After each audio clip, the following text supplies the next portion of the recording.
बात। स्वागत है आप सभी का हमारे YouTube channel decoding Indian culture and mythology पे। अगर अभी तक आपने हमारे चैनल को सब्सक्राइब नहीं किया है तो जल्दी से सब्सक्राइब कर लीजिए। और साथ ही अगर आज का ये लेटेस्ट एपिसोड आपको पसंद आता है तो इसे लाइक और शेयर कर दीजिए। और सब्सक्राइब करते वक्त बेल आइकन को जरूर से प्रेस कीजिएगा, जिससे कि हमारे लेटेस्ट एपिसोड्स की नोटिफिकेशंस आप तक पहुंचेंगे सबसे पहले। तो दोस्तों, आप सभी को हमारी तरफ से नववर्ष की साल 2021 के शुभ आगमन की हार्दिक शुभकामनाएं। जी हाँ, साल 2021 का शुभ आगमन, क्योंकि आते ही इस साल ने हमारी सबसे बड़ी चुनौती का हल भी हमारे सामने ला दिया है। कोरोना वायरस की वैक्सीन जिसका ट्रायल चल रहा था, वो अब अपने आखिरी पड़ाव पे है और बहुत जल्द वो हम सब के इस्तेमाल के लिए उपलब्ध भी होने वाली है। तो इसी के साथ हम उम्मीद कर रहे हैं कि सबसे बड़ी जिस सबसे बड़े संकट का सामना हम सब ने किया है साल 2020 में, उस सबसे बड़ी चुनौती और संकट से अब ये 2021 का नया साल हम सबको मुक्ति दिलाएगा, हम सबको उससे आजादी दिलाएगा। और साथ ही अब हम सब अपनी जिंदगी की एक नई शुरुआत करेंगे, एक नए तरीके से, एक नए रास्ते पे आगे बढ़ते हुए, जहाँ पे हम सब के लिए ढेर सारी खुशियां होंगी, स्वास्थ्य होगा, सुख संपत्ति एवं सफलता होगी और मानवता भी अपने चरम शिखर तक पहुंच के एक नई मिसाल बनाएगी, एक नया इतिहास बनाएगी, एक नया कीर्तिमान बनाएगी, जहाँ पे हमारी मानवता के जरिए हम एक नई अच्छाई इस पूरी दुनिया में फैलाएंगे और सबके साथ मिलके एक नई शुरुआत करेंगे। तो इसी के साथ हम यही प्रार्थना करते हैं कि सभी देवी देवताओं की कृपा दृष्टि भी हम सब पे सदैव बनी रहे और उनके आशीर्वाद से ये संसार जल्दी ही इस संकट से भी बाहर आ जाए और फिर हम सब अपनी अपनी जिंदगी की एक नई शुरुआत करते हुए एक नए जोश, एक नए हर्षोल्लास के साथ, एक नए उमंग के साथ आगे बढ़ें। लेकिन कोई भी नई शुरुआत सफल तो तभी होती है जब हम उसमें भगवान श्री गणेश का आशीर्वाद लेना बिल्कुल भी ना भूलें। ये एक ऐसा नियम है जिसका पालन हम सदियों से करते आ रहे हैं कि अपने हर नए काम की शुरुआत हम भगवान श्री गणेश को याद करते हुए उनका आशीर्वाद लेके ही करते हैं। तभी वो शुरुआत पूरी भी होती है और उसके साथ हमें सफलता भी अवश्य ही मिलती है। तो इस नए साल पे हम अपना पहला वीडियो जो इस नए साल का लेकर आ रहे हैं, यानी कि इसके पहले तो हमारे जितने भी वीडियोस आए वो सब तो साल 2020 के थे, पर साल 2021 का ये पहला वीडियो है और हमारा लेटेस्ट एपिसोड। इसमें हम एक नई शुरुआत के साथ ही भगवान श्री गणेश को याद करके उनका आशीर्वाद लेते हैं और जिक्र करेंगे उस पर्व का, उस व्रत का जो कि समर्पित है भगवान श्री गणेश को, क्योंकि साल 2021 की शुरुआत भी उसी के साथ हुई है। 2 जनवरी 2021 को हमने शनिवार के दिन मनाया अखुरत संकष्टी चतुर्थी का त्योहार, या फिर ये कहें कि इसके व्रत का हमने पालन किया। अखुरत संकष्टी चतुर्थी व्रत जो कि अपने आप में एक अत्यंत विशेष व्रत माना जाता है और इसका अपने आप में ही एक बहुत ज्यादा विशेष महत्व भी है।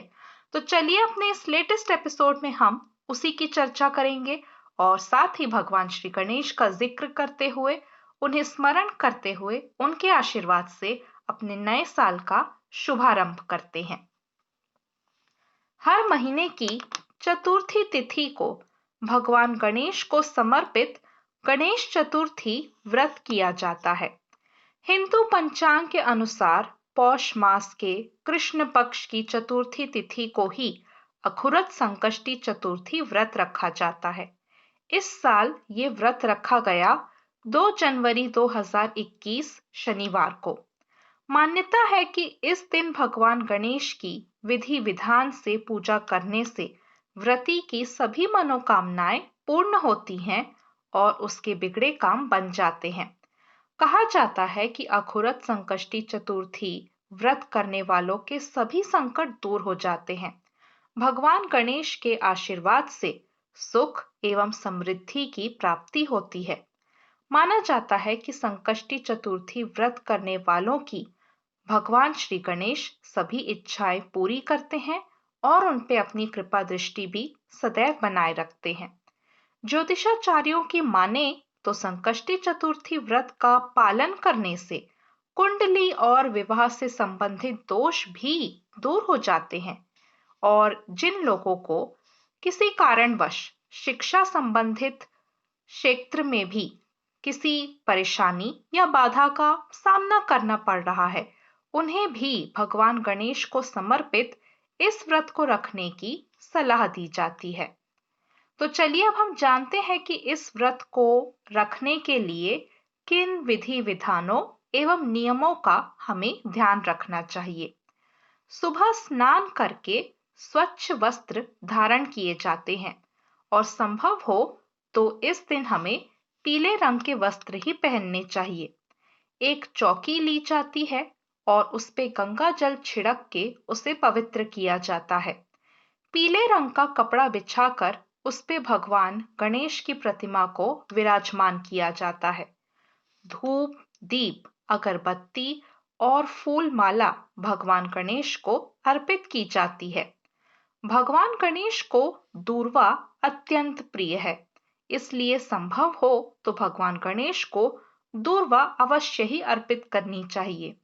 गणेश चालीसा, गणेश स्तुति और गणेश स्तोत्र का पाठ किया जाता है। गणेश मंत्रों का जाप करना भी इस दिन शुभ माना जाता है। इसके बाद भगवान गणेश की आरती की जाती है और शाम को चंद्रमा को अर्घ्य देकर इस व्रत को पूर्ण किया जाता है। हर माह में 2 चतुर्थी तिथि आती है। एक शुक्ल पक्ष में जिसे विनायकी चतुर्थी कहते हैं और दूसरी कृष्ण पक्ष में जिसे संकष्टी चतुर्थी कहा जाता है। लेकिन सभी में संकष्टी चतुर्थी का विशेष महत्व माना जाता है और इसे ही संकट चौथ, संकटा चौथ, तिलकुट चौथ इन नामों से भी जाना जाता है। संकष्टी का अर्थ होता है संकटों का हरण करने वाली चतुर्थी। महिलाएं अपने पुत्रों की, अपने संतानों की दीर्घायु और खुशहाल जीवन की कामना के लिए ये व्रत रखती हैं। इस दिन व्रत रखकर भगवान गणपति की विधि पूर्वक आराधना की जाती है तथा उन्हें तिल के लड्डुओं का भोग भी लगाया जाता है। रात्रि में चंद्र दर्शन के बाद इस व्रत को खोला जाता है। रात्रि में चंद्रोदय के बाद चंद्रमा को अर्घ्य देकर व्रत का पारण किया जाता है। चंद्रमा को शहद, रोली, चंदन मिश्रित दूध से अर्घ्य दिया जाता है। ऐसी मान्यता है कि संकट चौथ पर श्री गणपति जी की आराधना से सारे संकट दूर हो जाते हैं। संकट चौथ का व्रत विशेष रूप से संतान की दीर्घायु और सुखद भविष्य की कामना के लिए रखा जाता है। हिंदू धर्म में किसी भी काम को करने से पहले भगवान गणेश की पूजा का विशेष प्रावधान है। लोगों की आस्था है कि गणेश चतुर्थी के दिन भगवान गणेश की पूजा और व्रत करने से शुभ फल की प्राप्ति अवश्य होती है। संकट चौथ के दिन भगवान गणेश के साथ चंद्रदेव की पूजा भी की जाती है। इस दिन स्त्रियां निर्जला व्रत रखती हैं। रात में चंद्रमा देखने पे उसे अर्घ्य देती हैं और पूजा करती हैं। इस दौरान छोटा सा हवन कुंड भी तैयार किया जाता है। हवन कुंड की परिक्रमा करके व्रती महिलाएं चंद्रदेव के दर्शन करती हैं और उनसे अपनी संतानों के लिए आशीर्वाद मांगती हैं। इस दिन महिलाएं दूध और शकरकंदी खाकर अपना व्रत खोलती हैं और अगले दिन अनाज ग्रहण करती हैं। इस पूजन के समय महिलाएं गणेश मंत्र का विशेष जप करती हैं। गणेश मंत्र का जप करते हुए 21 दूर्वा गणेश जी को अर्पित करनी चाहिए। साथ ही भगवान गणेश को बूंदी के लड्डुओं का भोग भी लगाना अच्छा माना जाता है। नैवेद्य के तौर पर तिल तथा गुड़ से बने हुए लड्डू तथा ईख, शकरकंद, गुड़ और घी अर्पित करने का भी विशेष महत्व है। और चलिए अब हम सुनते हैं, या फिर ये कहें कि अब हम जानते हैं इस अखुरत संकष्टी चतुर्थी की व्रत कथा के विषय में, जिससे कि हम इसके महत्व को और ज्यादा अच्छे से समझ सकेंगे। पौराणिक कथा के अनुसार महाराज हरिश्चंद्र के राज में एक कुम्हार रहा करता था। एक बार उसने बर्तन लगाकर आवा लगाया, पर आवा पका नहीं और इस तरह बार बार नुकसान होता देखकर उसने एक तांत्रिक से मदद मांगी। तांत्रिक ने उसे बच्चे की बलि देने के लिए कहा। कुम्हार ने एक छोटे बच्चे को आवा में डाल दिया। उस दिन संकष्टी चतुर्थी थी। उस बालक की मां ने अपनी संतान की कुशलता के लिए भगवान गणेश से प्रार्थना की। कुम्हार जब अपने बर्तनों को देखने वापस आया तो उसे बर्तन पके हुए मिले और साथ ही बालक भी पूर्ण रूप से सुरक्षित था। इस घटना से कुम्हार बहुत डर गया और उसने राजा के सामने जाके उन्हें अपने साथ हुई इस घटना के बारे में विस्तार से बताया। इसके बाद राजा ने उस बच्चे को और उसकी मां को बुलवाया, तो उस बालक की मां ने संकटों को दूर करने वाली संकट चौथ की महिमा का गुणगान किया। उसके बाद से ही महिलाएं अपनी संतान की सौभाग्य के लिए इस संकट चतुर्थी के व्रत का पालन करने लगी, जिसे हम अखुरत संकष्टी चतुर्थी के नाम से जानते हैं। और इसी के साथ ये विशेष व्रत कथा समाप्त होती है, जो जुड़ी हुई है अखुरत संकष्टी चतुर्थी के इस व्रत से, इस पावन त्योहार से। और इसके माध्यम से हम ये समझ सकते हैं कि किस प्रकार भगवान श्री गणेश पे किया गया अटूट विश्वास और उनसे की गई प्रार्थना कभी भी व्यर्थ नहीं जाते, और इसका शुभ फल हमें उनकी कृपा से अवश्य ही प्राप्त होता है। और चलिए अब हम आपसे जिक्र करेंगे एक और पर्व के विषय में, एक और त्योहार के बारे में, या फिर ये कहें कि एक और व्रत के बारे में जो आने वाला है 9 जनवरी 2021 को, और जानेंगे उससे जुड़े विधि विधानों के बारे में, उसके महत्व के बारे में और उसकी विशेष कथा के बारे में।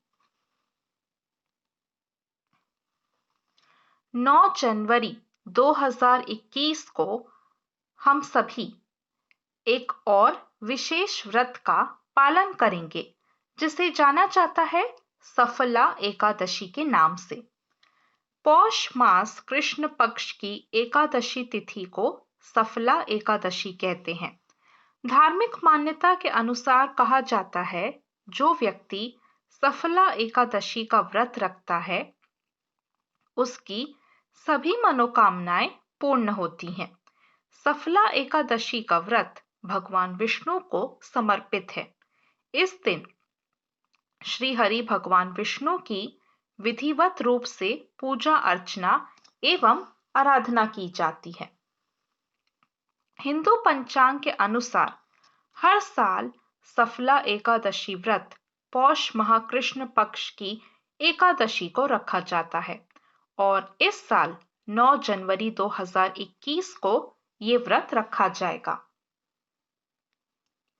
तो चलिए जानते हैं कि इस सफला एकादशी की तिथि क्या है और इसकी तिथि कब शुरू होगी और कब समाप्त होगी। तो इसकी तिथि आरंभ होगी 8 जनवरी 2021 को रात 9:40 से, और इसकी तिथि समाप्त होगी 9 जनवरी 2021 को शाम 7:17 पे। और अब हम बात करते हैं इस व्रत से जुड़े हुए विशेष विधि विधानों के बारे में, जिनका पालन किए बिना ये व्रत सफल या पूर्ण नहीं माना जाता। तो वो विशेष विधि विधान जो जुड़े हुए हैं सफला एकादशी के व्रत से, वो कुछ इस प्रकार से हैं। सफला एकादशी के दिन सूर्योदय से पूर्व स्नान करके सूर्य देव को जल दिया जाता है। इसके बाद व्रत एवं पूजन का संकल्प लिया जाता है। सुबह भगवान अच्युत की पूजा अर्चना एवं आराधना की जाती है। भगवान को धूप, दीप, फल और पंचामृत आदि अर्पित किया जाता है। नारियल, सुपारी, आंवला, अनार और लौंग आदि से भगवान अच्युत की आराधना की जाती है। ये सारी वस्तुएं भगवान अच्युत को अर्पित की जाती हैं। रात्रि का जागरण करके श्री हरि के नाम का भजन किया जाता है। अगले दिन द्वादशी पे ये व्रत खोला जाता है। गरीबों और ब्राह्मणों को भोजन कराया जाता है और साथ ही उन्हें दान दक्षिणा भी दी जाती है। पद्म पुराण में सफला एकादशी व्रत का महत्व बताया गया है। स्वयं भगवान श्री कृष्ण ने धर्मराज युधिष्ठिर को बताया है कि सफला एकादशी व्रत के देवता श्री नारायण हैं। जो व्यक्ति सफला एकादशी के दिन व्रत रखकर भगवान विष्णु की पूजा अर्चना करता है और रात्रि में जागरण करता है, ईश्वर का ध्यान और श्री हरि के अवतार एवं उनकी लीला कथाओं का पाठ करता है, उसका व्रत अवश्य ही सफल होता है। इस प्रकार से सफला एकादशी का व्रत करने वाले पर भगवान प्रसन्न होते हैं। व्यक्ति के जीवन में आने वाले दुखों को पार करने में भगवान विष्णु स्वयं उसकी सहायता करते हैं। जीवन का सुख प्राप्त कर व्यक्ति मृत्यु के पश्चात सद्गति को प्राप्त होता है। और चलिए अब हम जानते हैं कि जो सफला एकादशी है उससे जुड़ी हुई अगर कोई पौराणिक या विशेष व्रत कथा है तो वो क्या है।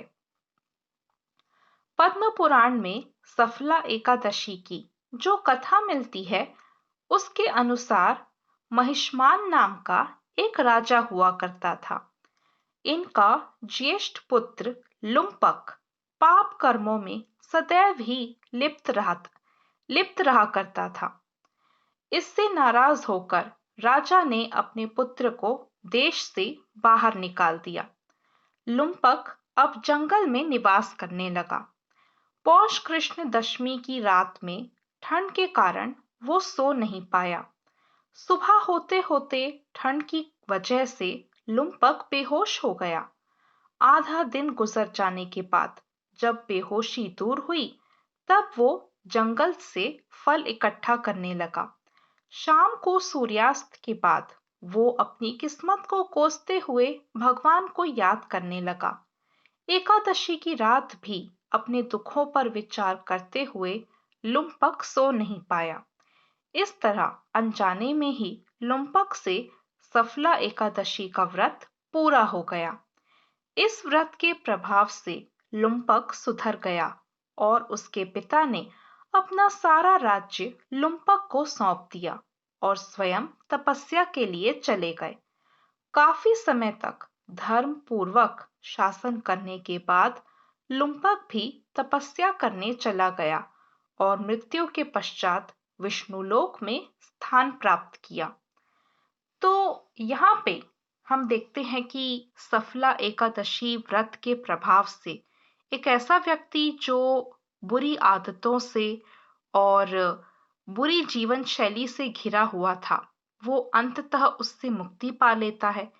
अनजाने में ही इस व्रत का पालन करने से उसे भगवान विष्णु की कृपा मिलती है और जिससे उसे उसका खोया हुआ राज्य, मान सम्मान, पिता का आशीर्वाद, ये सब कुछ वापस मिल जाता है और उसके बाद वो स्वयं भी एक ऐसा राजा बनता है जो धर्म का अनुसरण, धर्म का पालन करते हुए शासन करता है और मृत्यु के पश्चात उसे विष्णुलोक में श्री हरि की आशीर्वाद, श्री हरि का सानिध्य प्राप्त होता है, श्री हरि के चरणों में स्थान प्राप्त होता है।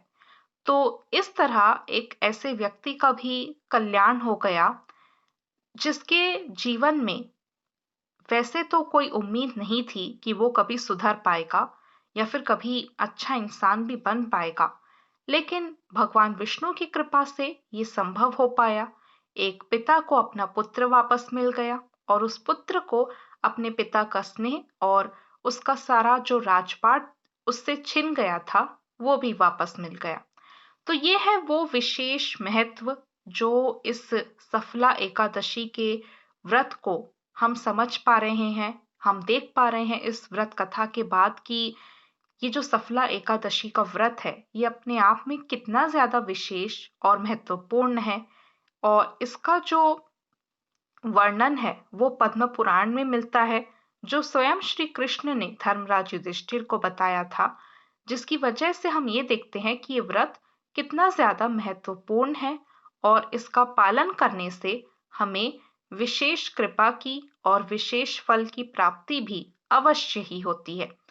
तो इसी के साथ यहाँ पे हमारा ये जो जिक्र है सफला एकादशी के विषय में या फिर ये जो वर्णन है ये भी यहीं पे समाप्त होता है और हमारा आज का लेटेस्ट एपिसोड भी अब अपनी समाप्ति पे आ गया है। लेकिन इसी के साथ हम आपसे ये भी वादा करते हैं कि आपकी और हमारी मुलाकात होगी बहुत जल्द हमारे नेक्स्ट एपिसोड में।